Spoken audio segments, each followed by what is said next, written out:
What's up, everyone? True Techno Gamer here. It's been a while. I apologize for the delay since my last video. Been trying to get several videos out. Wanted to get it out before the new year, but I failed on that as well. But I appreciate the support, the comments coming in, the growth the channel has seen. It's really motivating to me, guys. So I appreciate it. Keep it up. Please like, subscribe if you're listening to this and haven't done so already. And, please send me comments, send me feedback. I will absolutely respond. So for this video, wanted to talk about my feelings on Xbox in 2022. I'm recording this video right after the new year. We had the Video Game Awards in December.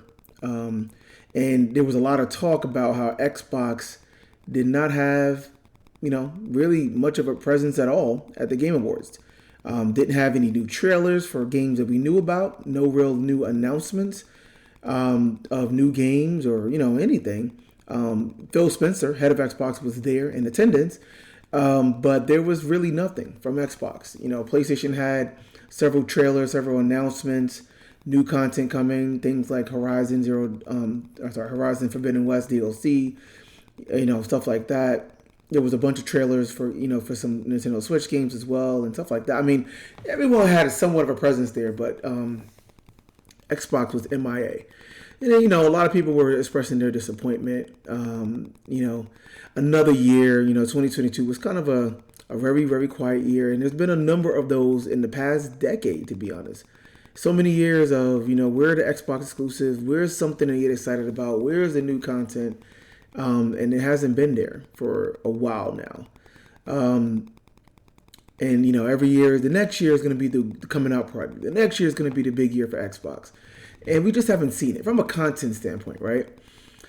So it got me reflecting, where do I feel with Xbox now? And I guess to set the stage for that, I kind of got to talk a little bit about what my relationship with Xbox has been, honestly. So I'm looking at it as, a brand, looking at the consoles, the Series X and Series S, and then overall, GamePass, which essentially right now is the Xbox platform. But my relationship with Xbox, right, historically. So it should not be a mystery at this point, but I'll put it out there straight. I am a preferred PlayStation gamer. All right, I'm not a PlayStation fanboy. I'm not a blind, PlayStation, fanboy. But since the PS3 era, since the PS2 era, I guess, PlayStation has been my preferred place to play, primarily due to the content, due to the games that are on there, the God of Wars, the Uncharted, the Last of Us, the Gran Turismos, all of that good stuff. I'm missing some, but even the infamous, the Resistance game. I mean, I loved a lot of those. Little Big Planet, MotorStorm, etc., etc. So I like the single player. I'm a single player first type of gamer as well. So, it just makes sense for me. That said, I respect Xbox in terms of what they have brought to gaming. No question. Xbox Live, social gaming, gamer tags, and gamer score, that kind of thing. We wouldn't have gaming without that stuff, right? So I definitely respect it. I played Xbox. I never owned an Xbox except for the Xbox 360. That was the only one that I actually went out and bought and actually camped out and actually bought off of eBay from a scalper, right? Above the retail price. I mean, Xbox 360 was serious. But that was the only one I actually bought with my own money. I've had other Xboxes temporarily, and I played Xbox with friends and through work. I've had, consoles in my house, stuff like that. But, I've just never, 360 was great for what it was at the time. For a while, it was great. In many ways, it's definitely like the best Xbox console ever. It's easily one of the best consoles ever, no question. I remember when the Xbox One X came out, and I actually thought a lot of things on that system looked great. Looked appealing. The console itself looked sleek. It looked powerful. It looked like something you would want to have in your living room. The actual performance, the graphics, the 4K, aspects and stuff like that was great on paper. The specs were really, really good. Huge improvement over the Xbox One, superior to the PlayStation equivalent. Initially, I remember they were launching with Forza 7, I believe, around that time. And it was showing Forza 7 running at 4K 60. And, I forget, there was a Call of Duty, of course, and some other games. Assassin's Creed, right? Origins, I think it was at the time, maybe. But there was a number of big games that clearly looked better. It kind of reminded me of how the original Xbox looked, right, compared to the PS2 and GameCube. They had a lot of the same games, but the Xbox version typically just looked superior. It just did, right? It ran better, looked sharper, had textures and effects that, you just didn't see in the other consoles. It wasn't quite that big of a gap, of course, but, in general, the One X was reminiscent of that era. And, I, on paper, was excited about it. And the legacy of the Xbox One X, to me, is just one of just complete missed opportunity in my mind, because ultimately 4 times the graphics power and, not quite twice the RAM, but with 50% more RAM and all of this stuff. I mean, it was a good bump, right? Much more memory bandwidth and wasted, in my opinion, completely wasted. The most powerful console ever up to that point, wasted because all that they did was just play, Xbox One games at higher resolutions. That's all it did. The same issue with the PS4 Pro, by the way, but I mean, Xbox One games at higher resolution. Xbox One game that ran at 1080p, 900p, whatever, now it's running at 4K or near 4K. I mean, not terribly exciting, to be quite honest. It just wasn't. I'm not, excited as a gamer by just having higher resolutions. 4K this, 4K that, whatever. I mean, it literally didn't do much of anything to change the game. Most, if not all games, still ran at 30 frames. Some games that ran unlocked might have got a boost to 60 or ran more stable, right? But it's a wasted opportunity. I kind of look at the Series X and Series S up to this point. It is, end of 2022, 2 years in a lot of the same way, right? It's that when the Series X was first announced, it was like, cool, Microsoft is back, fresh out the gate. They don't have to worry about, catching up, so to speak, with the Xbox One. Right off the bat, they have a powerful system. They're ready to go, right? And up to this point, right, what have we seen to show for it, right? It's bigger than just the cross-gen stuff, but everything is pretty much cross-gen. There hasn't been any real exclusives. And even from, not only that, there hasn't been any Xbox Series exclusive, but there have been very, very few Microsoft exclusives on that console so far. Very, very few. And the ones that were there, of course, Halo Infinite and Forza Horizon 5 and, and Flight Sim.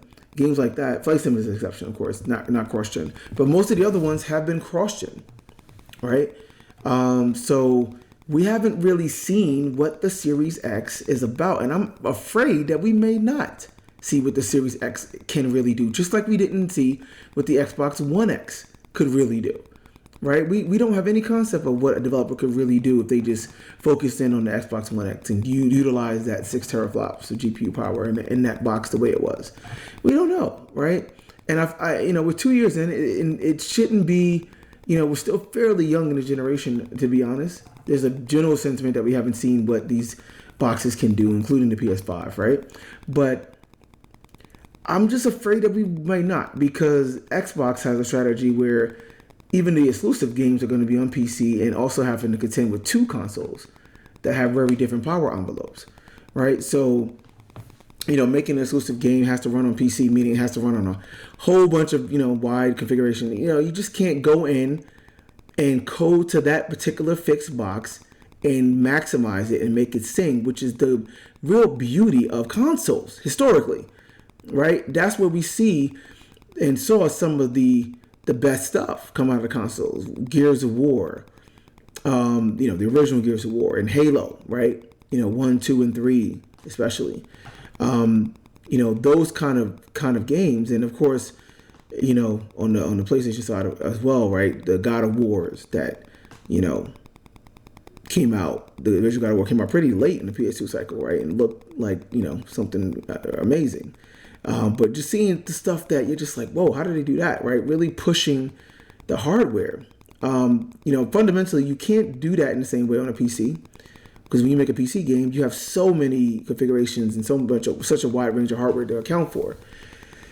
Sony in general has done better with that in terms of making exclusive hardware, exclusive software, right, for their consoles that kind of utilize it in a way that you won't see anywhere else. Part of that is because historically at least, their consoles were pretty custom designs that were unique in a lot of ways that you really couldn't replicate entirely on a PC or another console, right, at the time.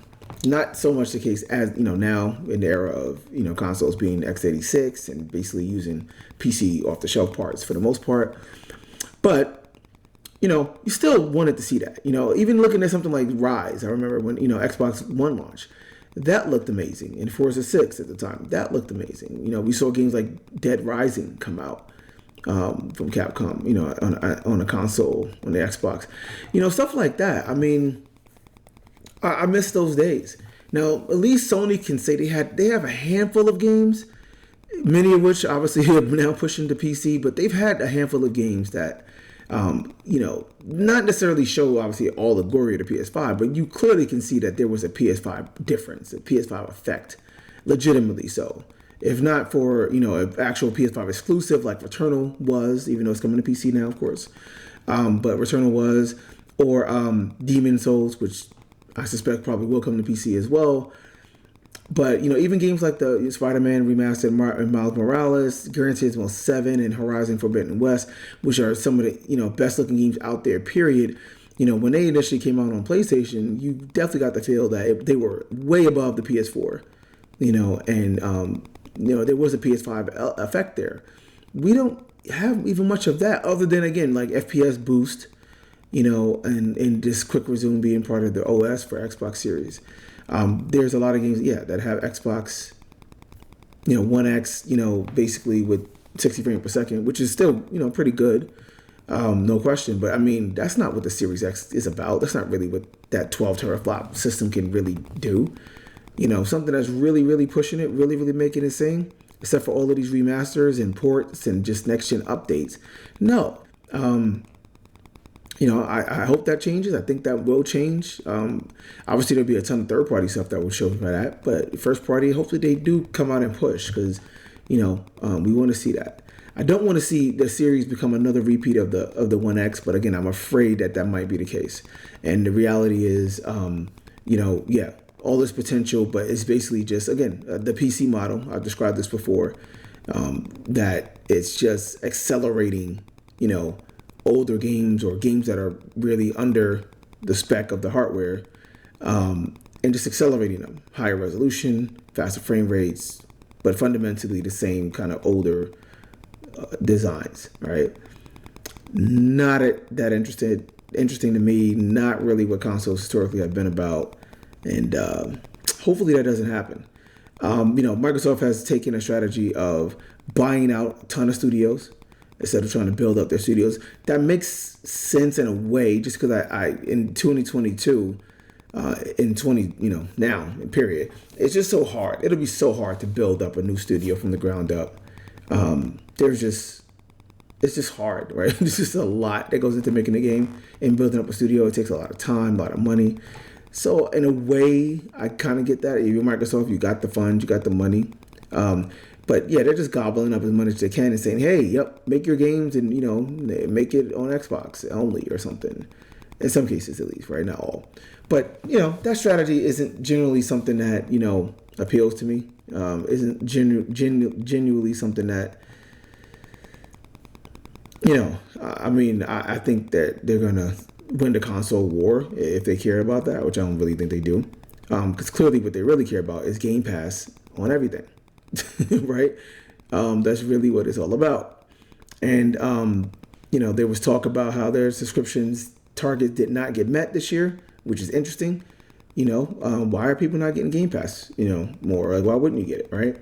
I have Game Pass and I don't have an Xbox console, but I have a PC, right? So I can still play some Xbox games that I want. Yeah, there's a lot of resistance to it. Most people, I think people think about it as a good thing, but not necessarily an essential thing. It's one of those things that's like, yeah, I mean, if it's there and you're invested in Xbox, you might as well. But as a whole, the industry by and large is still resistant to it. Sony, Nintendo, sorry, and even Apple to a certain extent, I think it's still going to be pretty resistant to it. If Microsoft had their way, Game Pass would be on everything. It would be on every console. It would be on every mobile platform, iOS and Android. It would be, right, you could play it anywhere, play it on the cloud, or be on television, TVs, and any kind of smart device, essentially.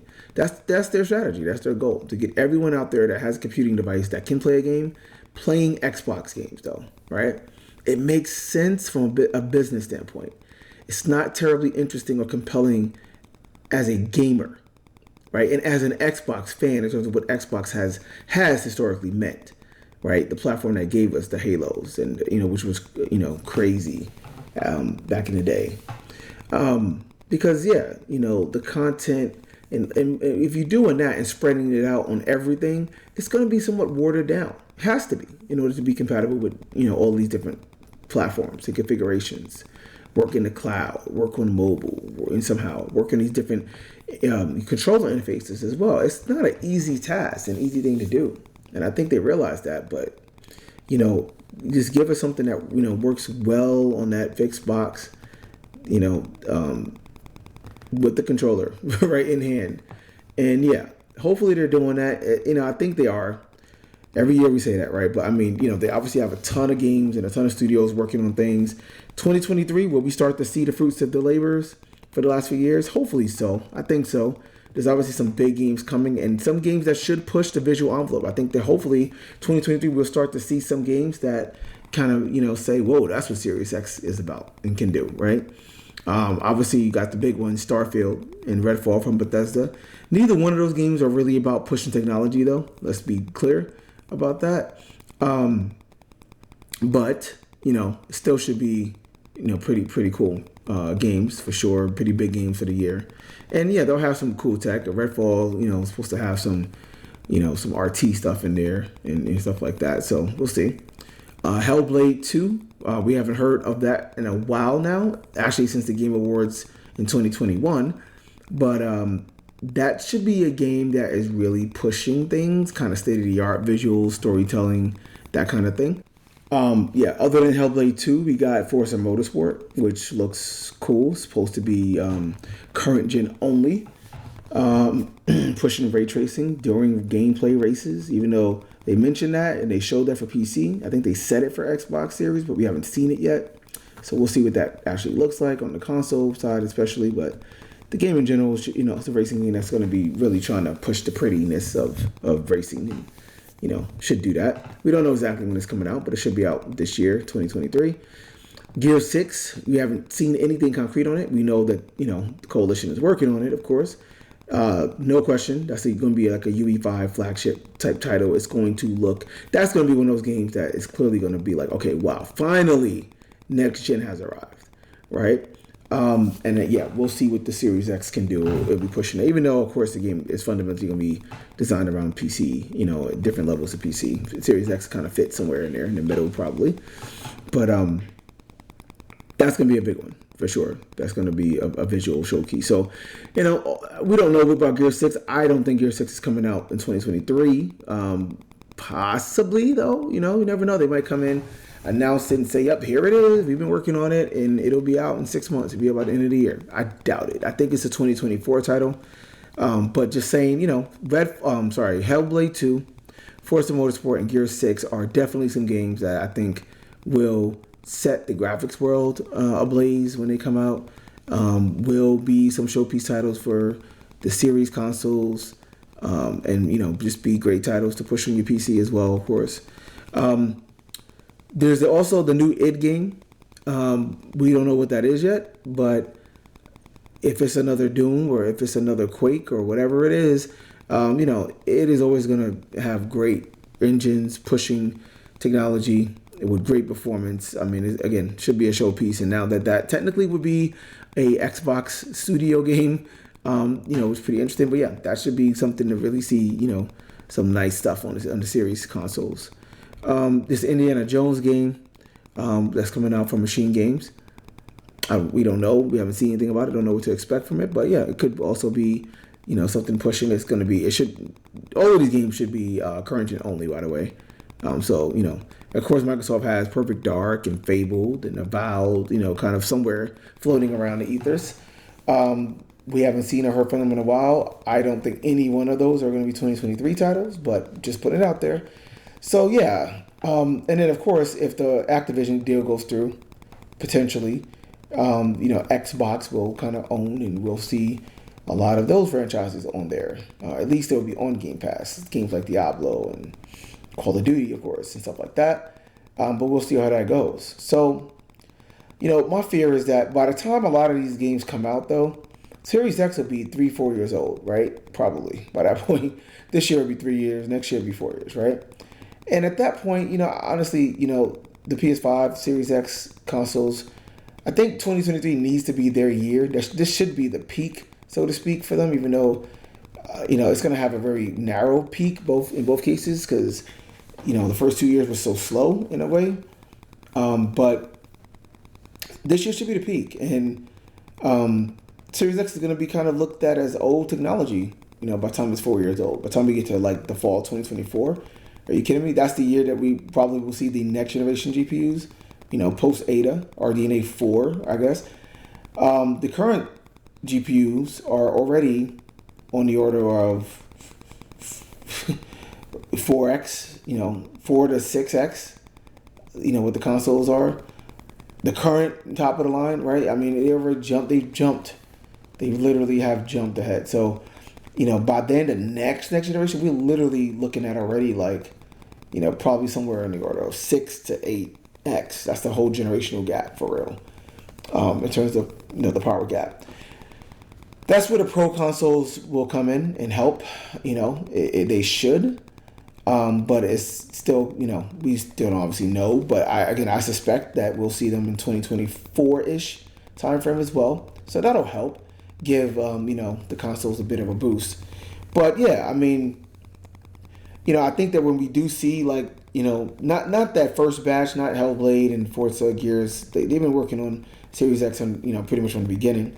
But potentially by the time we start seeing some of the other big third-party games in 2024, and we start seeing the actual arrival of games like Perfect Dark or Fable, the next Fable, yeah, I mean by that point, Series X is going to be old news, and I just fear that those games are not. The devs gonna still try to push stuff, but they may push a bit harder because they're going to be working with the perspective of here's kind of the max, here's the cap, which will be today a 4090, and by then will be God knows what, and thinking about it in that perspective, he's yeah, there's a huge gap there. You can push a lot beyond the consoles, and have a game that's not running well on the box, on the Series X, and the Series S especially. So I just fear that, yeah, some of those games, just may not be, really technically pushing the envelope by the time they do release, because they'll kind of be, already somewhat outdated, right? And not necessarily, state of the art. I don't know. We'll see. Bottom line is, again, I think the potential is there. I think the hardware design and engineering is there, is great. I think that everything is in place for it to be, a great system, great platforms. But, Microsoft is in a different space, which Sony is as well, honestly. But, they're pushing Game Pass. They're looking at mobile. They're looking at cloud. They're focused on PC in a lot of ways too. So it's the Xbox is just there. If you want to play in the living room, great. But it's not like Xbox is really about the Xbox anymore, right? It's not. The Xbox as a platform is just software and services that can run certain games from their studios, and of course that can run on a box console. It can run on a PC, and they don't really care. And again, makes sense from a business standpoint, but hard to hear from a gamer perspective.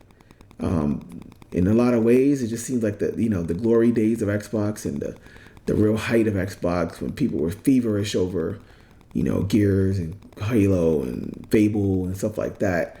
Those days just seem long gone because Microsoft, from a strategic level, isn't really trying to replicate that. And they're not. Since the Kinect came out, they've kind of moved away from the hardcore gamer and stuff like that, right? So,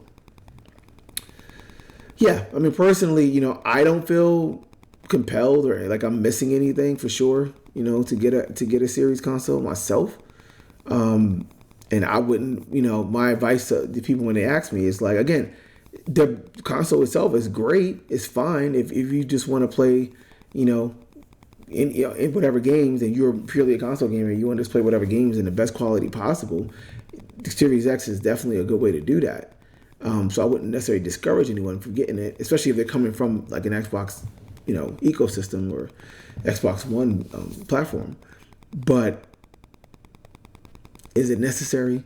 Is it really something to kind of point to and say, yup, this is why I got a Series X?